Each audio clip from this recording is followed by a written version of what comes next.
அல்லாஹ் இப்னு ஜௌசிக்கு ஹிதாயத் கொடுக்க நினைச்சான். நேரா வந்தாங்க, தூரத்துல வர்றதை விளங்கிக்கிட்டான். விளங்கிய ஒரு சிலர் மாணவர்களுக்கு உபதேசம் பண்றாங்க. இப்னு ஜௌசி ரஹ்மத்துல்லாஹி ஓரத்துல வந்து உட்கார்ந்தாங்க. தன்னுடைய மாணவர்களோட ஒரு ஆயத்தை எடுத்தாங்க. வசனாய் ஒரு ஆயத்தை எடுத்து, இந்த ஆயத்துக்கு இப்னு அப்பாஸ் ரலியல்லாஹு அன்ஹு இப்படி விளக்கம் சொல்றாங்க அப்படின்னா, இப்னு ஜௌசி மாணவர்கள்ட்ட நான் சொன்னது தானே எங்கேயோ ஒளிஞ்சிருந்து கேட்டுருப்பாங்க. இந்த ஆயத்துக்கு இக்ரிமா ரலியல்லாஹு அன்ஹு இப்படி விளக்கம் சொல்றாங்க, நான் சொன்னது தானே. இப்படி 20 விளக்கம். அந்த ஆயத்துக்கு சஹாபிகள், தாபியீன்கள், இமாம்கள் சொன்ன 20 விளக்கங்களை வரிசையா சொன்னாங்க.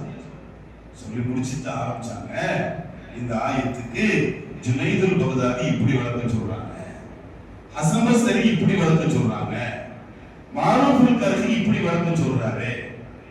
இந்த விளக்கங்களுக்கு மேல அல்லாஹ் எனக்கு கொடுத்த ஞானத்தை கொண்டு நான் சில விளக்கங்களை சொல்றேன். 10 விளக்கம் சொல்றேன்.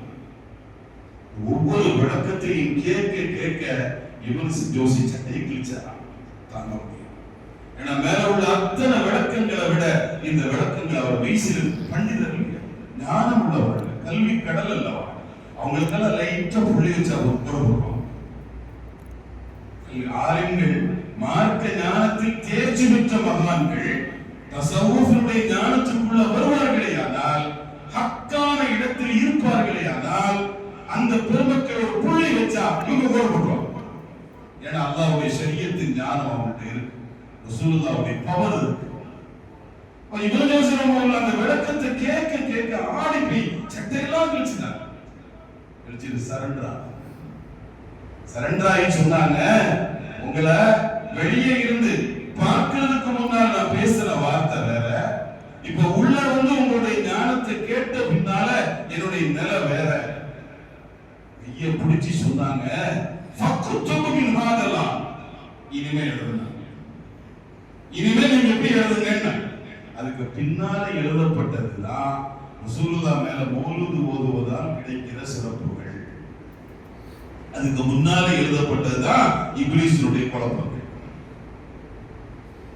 இந்த நிலை எப்படி உருவாகுது? அந்த ஞானிகள் அவங்ககிட்ட இருக்கிற அந்த ஞானத்தினுடைய பார்வை, பெருமானார் ஸல்லல்லாஹு அலைஹி வஸல்லம் எந்த பார்வையின் மூலமாக மற்றவர்களை எல்லாம் மாற்றி காட்டினார்களோ அப்படிப்பட்ட ஒரு அற்புதமான பார்வையை ரப்புல் ஆலமீன் இந்த பெருமக்களுக்கு தந்தார். ஸல்லல்லாஹு அலைஹி வஸல்லம் ஒரு துஆ, அல்லாஹும்ம ஜஅல் ரிஸ்க ஆலி முஹம்மதின் கூத்தா. கூத்துனா உணவுதான் சொல்லுவோம். ஸல்லல்லாஹு அலைஹி வஸல்லம் சொல்றாங்க, அல்லாஹ்வே முஹம்மது ரசூலுடைய குடும்பத்தாரின் உணவை கூத்தாக நீ ஆக்கு. கூத்துனா போதுமானதாக. நாங்க சாப்பிட்டா அது போதுமானதா இருக்கணும், மிச்சம் வரக்கூடாது. முஹம்மது நபியினுடைய குடும்பத்தில் ஒரு பருக்க மிச்சமான வரலாறு இந்த குடும்பத்தில் இருக்கக்கூடாது. ஒரு பருக்கையை வேஸ்ட் பண்ணின பிரச்சனை இந்த குடும்பத்துக்கு வரக்கூடாது. அப்படி எங்களுடைய உணவை ஆக்கணும்னு துவா செஞ்சாங்க. அதுமாரி ஹாஜா நாயகம் அல்லாஹ்ட்ட கேட்கிறாங்க. அவங்க அல்லாஹ்ட்ட கேட்ட துவா, அல்லாஹும்ம இன்னி அஸ்அலுக மின் கைரிக அல்லதி லா யம்லிகுஹு கைருக. அற்புதமான பிரார்த்தனை. உன்கிட்ட இருக்கிற எல்லா கைரையும் கேட்கிறேன். அந்த கைரு எப்படிப்பட்டதா இருக்கணும்?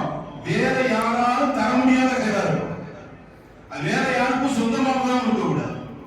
உன்கிட்டையும் இருந்து இன்னொருத்தையும் சேர்ந்து இருக்கும். அப்படிப்பட்ட கைரெல்லாம் எனக்கு வேணாம். மில்கன் லில்லாஹி ஃபகத் எது இருக்குதோ அந்த கைரை எல்லாம் ரப்பே உன்னிடத்தில் நான் கேட்கிறேன்.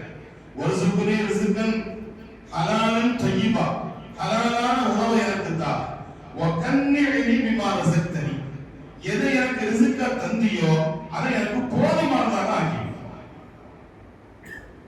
பெருமானார் ஸல்லல்லாஹு அலைஹி வஸல்லம் என்ன பிரார்த்தனை செஞ்சாங்களோ அந்த பிரார்த்தனை இன்னைக்கு அஜ்மீர்ல சொல்லுங்க. ட்ரெயின்ல போனா போதும், இதுதானே? திரும்ப வர்ற வரை என்ன கிடைச்சிட்டே இருக்கும்? சோறு கிடைச்சிக்கிட்டே இருக்கும். உணவுக்கு பஞ்சம் இல்லாத பூமி, உணவுக்கு பஞ்சம் இல்லாத ஒரு தர்மம். யாரு? சுபீர் ஹஜ்ஜா யாரு? ஸல்லல்லாஹு அலைஹி வஸல்லம் யாரு? ரசூலுல்லாஹ்க்கு 40 வயசு. கொஞ்சம் அதை யோசிச்சு பாருங்க.